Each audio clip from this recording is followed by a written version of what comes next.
You're policing the community. You're policing furry. The point of furry is not to wear a diaper. It's no wonder that there's such an increasingly, conservative side to the community. Hey guys, it's Cassidy Civet back for another Civet Chat.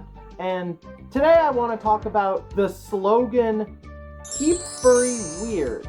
Now, some of you may have heard it before, some of you may even have opinions on it, but for this chat, I kind of wanted to go over how I feel it's been misused, and to do so, I'm going to use this recently funded Kickstarter for a slew of t-shirt designs by the fandom's very own Ash Coyote to sort of get into the nuances of what my issues with the expression Keep Furry Weird are.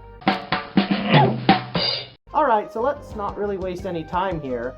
Keep Furry Weird. We could spend all day going into the definitions and the meanings and how it applies to me and you, but before we do that and go full faux intellectual like Jordan Peterson getting in the weeds and fighting about what something like keep means, let's just use this handy Kickstarter as a jumping off point.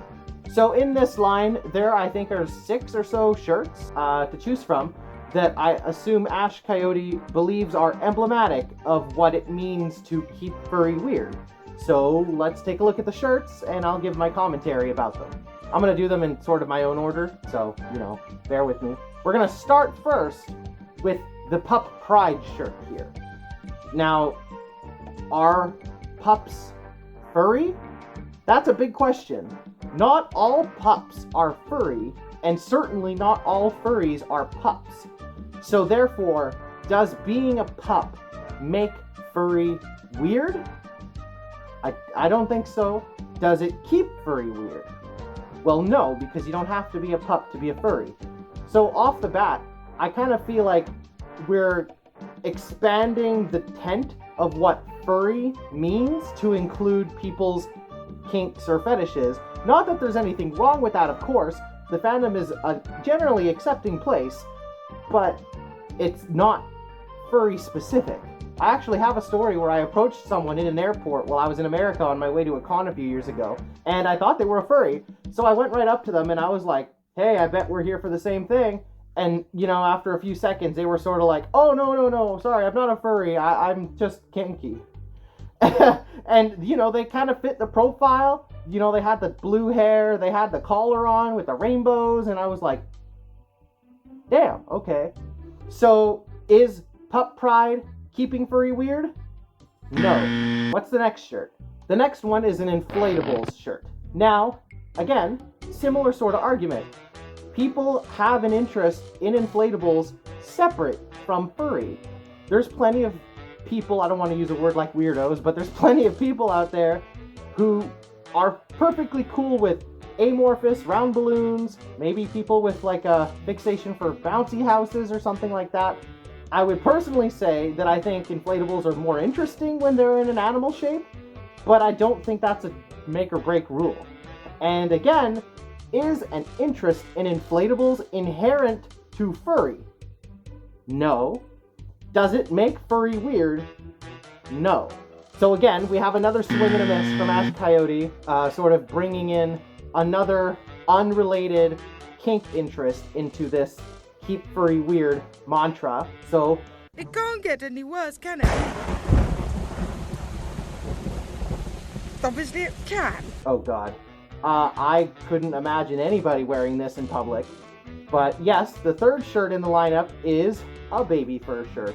Because of course it is. Jesus Christ, this diaper's making my nuts rub together. This actually is kind of funny timing because I was just watching a Dropout episode where the plot is that these comedians are picking people in the audience to talk to, and one of the people that is in the audience happens to be in the ABDL community, and look at the crowd's reaction to when they mention it. I'm sorry, do you shit in the diaper? I'm just really curious. This is a whole thing. Yeah, sorry, people, I can't, no, there's a big split in the community between people who shit. Yeah, it's called the ass crack. Yeah, so again, for the third time, is being into, adult baby diaper lover stuff, is that inherently furry? No. Is it keeping furry weird? No. It's a separate interest. And again, we're just widening the tent of what furry is meant to encompass. But somehow we have left behind any reference so far to the actual cartoon animals aspect. Hello? Hello? Hey, diaper lady! Here's my diaper. Anyway, what's next? So this is actually so far the only shirt I think fits the theme of Keep Furry Weird. We have Coyote Latrans, a pun sort of on the... I mean, is it a pun if it's the literal word? But a pun of sorts on the Latin genus science name for coyotes, because that's their species. You know, like how fox is Vulpes vulpus, and a wolf is Canis lupus. A coyote is Canis latrans. So that's a joke. That's a point, I guess. Good job, Ash Coyote. Your only shirt that's actually about keeping furry weird is the one about your own species. Good job. I bet they've had this joke in mind for a long time. I'd almost bet that this entire shirt line was meant to justify the fact that they really wanted to make this one shirt. Okay, so that one's not so bad, and the next one's also not so bad. My partner actually said that they would be totally down to wear the next one, and I think it is the best one of the bunch. It's the second best selling of the collection, and the best selling overall.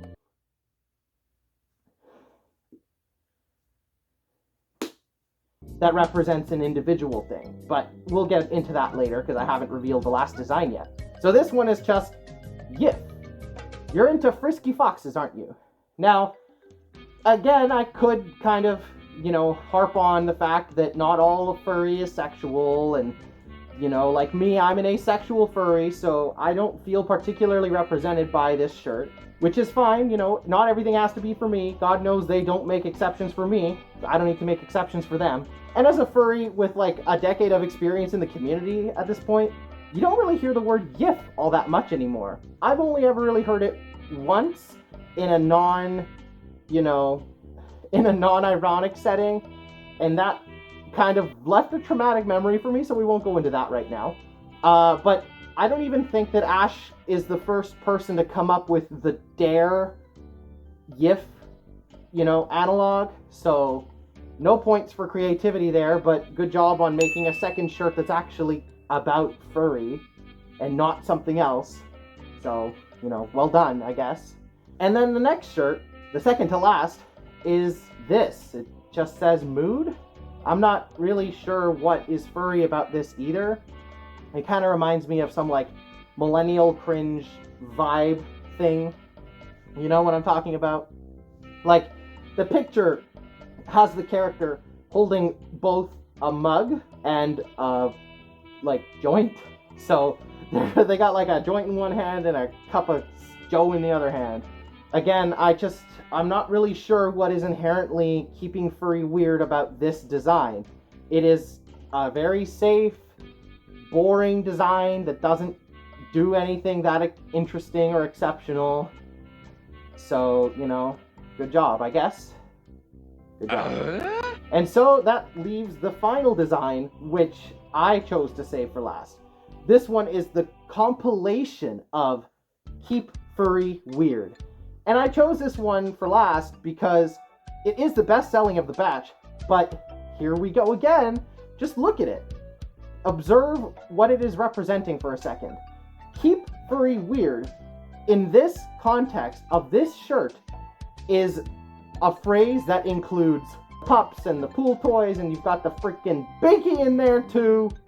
But then also on the left side, you've got the Therian earring. Oh my god! Fuck it, bitch, I am a dragon! As if we're still not dealing with the stereotypes that normies have for the community of furry, which just means an interest in anthropomorphic animals. Now you've gone and lessened the whole thing again. And it's not that I have a problem with Therians, it's that, again, Therians are a different thing. We are lumping all of these groups into furry when most people and normies struggle to grasp what furry is in the first place. I still talk to my coworkers who are my age that think that all furries want to be animals, that identify themselves as being an animal. And I have no problem explaining that that isn't true. But then we have people like Ash Coyote, who I think are financially benefiting from the widening and the increasingly meaningless definition of what it actually means to be a furry. Are there any Therians that are mad about this too? Because, like, come on. Like, I don't feel represented by that. I don't think that I am a civet. I don't like when stuff like this is created so that what I perceive the furry fandom to be is, like, increasingly watered down and diluted because we're trying to make exceptions for all these other groups. Like, please, you're all furries, right? No, they're not.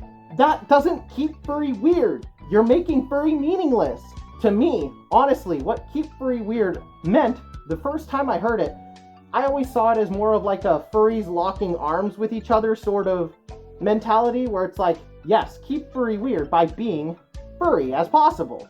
You know, with the cartoon animals that talk and do funny stuffs and whatever, you know? Keep furry weird to me does not mean make your kinks public.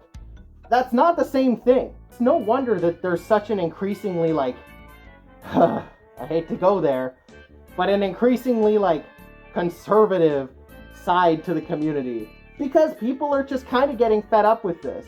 I'm Ace, and I'm not the most comfortable when I see people romping around conventions in, you know, latex or diapers or whatever it is. But I understand that, you know, there's a time and a place, and sometimes that place is at a convention after 10 p.m. But to, like, advertise it and wear it on a shirt and then make money from it under the guise of selling a message of inclusivity to the community while not actually representing the community, to me is really, like, it's manipulative, maybe a little bit evil. I don't know. It just really bugs me, and I'm not an expert on this, and I really want to say that I'm not trying to police this. And that's sort of the difficult thing with having this conversation, is that ultimately, those people who do feel represented by shirts like this are gonna say, well, you're policing the community, you're policing furry. And that's not the point. The point of being a furry is to be a furry, a cartoon animal, or what have you. The point of furry is not to wear a diaper. The point of furry is not to own pool toys that are shaped like whatever. The point of furry is not wearing pup hoods. The point of furry is the cartoon animals. Like, I genuinely don't understand what's happened here. What happened? Why? Why?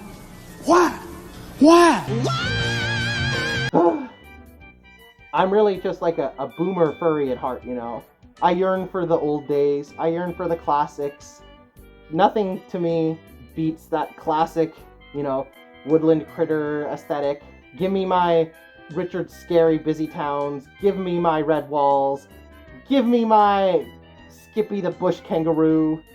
But this is not furry to me. This is not why I joined the community. As an asexual furry, I am not represented by so many of the people in the community and by so many of the creators who have honed in on what their niche is. And usually that niche is some kind of, you know, adult spiciness, but I'm kind of more here for the art. I want to explore the creative potential behind the concept of anthropomorphizing animals and telling stories with them. That's what I'm here for. I'm not here for sexual relations. I'm not here to, you know, have kinky room parties. I'm here because I care about the concept of what it means to be furry. And when I hear keep furry weird, to me, it's a rallying cry to be proud of who you are as a furry. Because, and you might not know this if you're a really terminally online person, but most normies don't know what it means to be a furry. We are such a minority when we, you know, exclusively consume media that features anthropomorphic animals. It doesn't really matter how hot Disney makes Nick Wilde, Tom Cruise will probably still outsell, and that's just life. So I don't really understand what the goal of diluting the whole meaning of furry is with this sort of thing. I watched a debate from Jubilee a couple days ago to celebrate Pride Month, which was a, liberal gays versus conservative gays debate.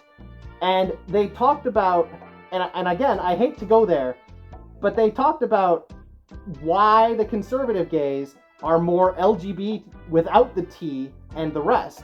As a progressive activist is something that I'm always like, how dare you, all of us, we have to stand together. But in the video, they sort of said that the reason is because L, G, and B are like sexualities, lesbian, gay, bisexual. That's all understood with the binary of gender that normies and the mainstream have come to learn and accept. Those are the terms that are accepted to a degree. Those are more understood in a way. But stuff like trans, and see, this is why the argument's a bit rough for me, and I don't like making it. I'm just sort of rehashing it for you. But they said, trans is not a sexual identity, it's a gender identity. And including gender identities with sexual orientations under the big umbrella of LGBTQIA+ and all this, that is what they're, at least the people in this video, who are hopefully arguing in good faith, that is the point that they were trying to make. And for the very first time, I kind of was like, oh, I guess I understand now. I don't love it because, and of course someone in the video also said, well, queer is a part of it and it's meant to encompass everyone, which is great. I love the word queer. I call myself queer because it's the word I identify with the most, being asexual. I don't call myself gay or bi or pan or whatever. I'm ace and I'm queer. Or non-binary or whatever, But labels are hard. And I don't know. It was this phrasing of that issue, which I am still very, pro-LGBTQIA+, let's go, we need rights, and, protect trans people and all that stuff. But this widening of the tent to encompass everyone who is, a little bit of a deviant, so to speak, someone that doesn't fall into the heteronormative spaces, that is what the queer community is for. But does furry really fall in that same vein?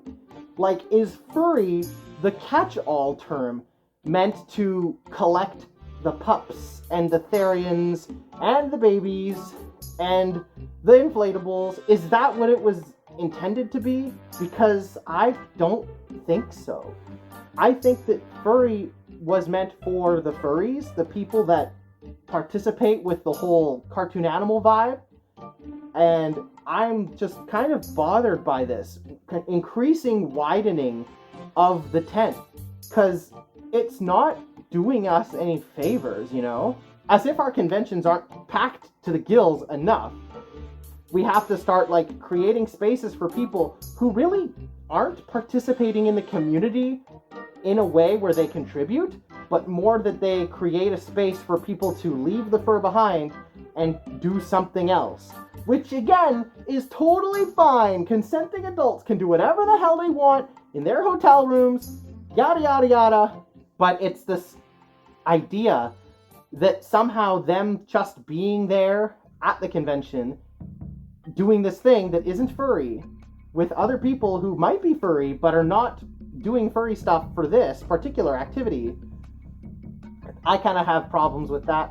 And again, I'm not trying to be a police woman here, no police civet. So really, I kind of have to pass the question on to you guys, my audience, or whoever's brave enough to leave a comment on one of my videos. Because I don't really know how to approach this. Am I kind of onto something here?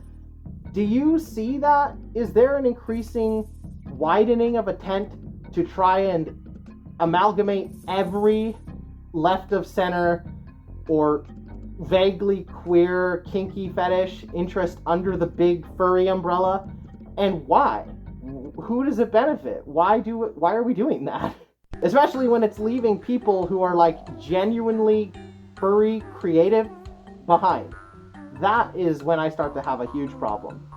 And that's how I felt as a, non-sexual participant in this community. I've had so many doors slammed in my face because I don't put out or because I'm not open like that, and it really sucks, and I'm just wondering why that's happened.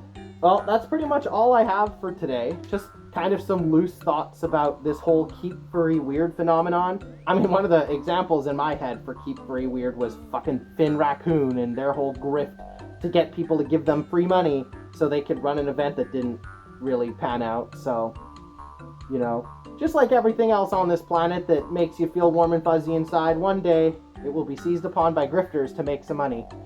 And that day may have already come. Shout out to my patrons. Thanks for supporting the Civet. You know, we're here to have a good chat. You know, I just think that the community needs to be furry first, and then you can add to it.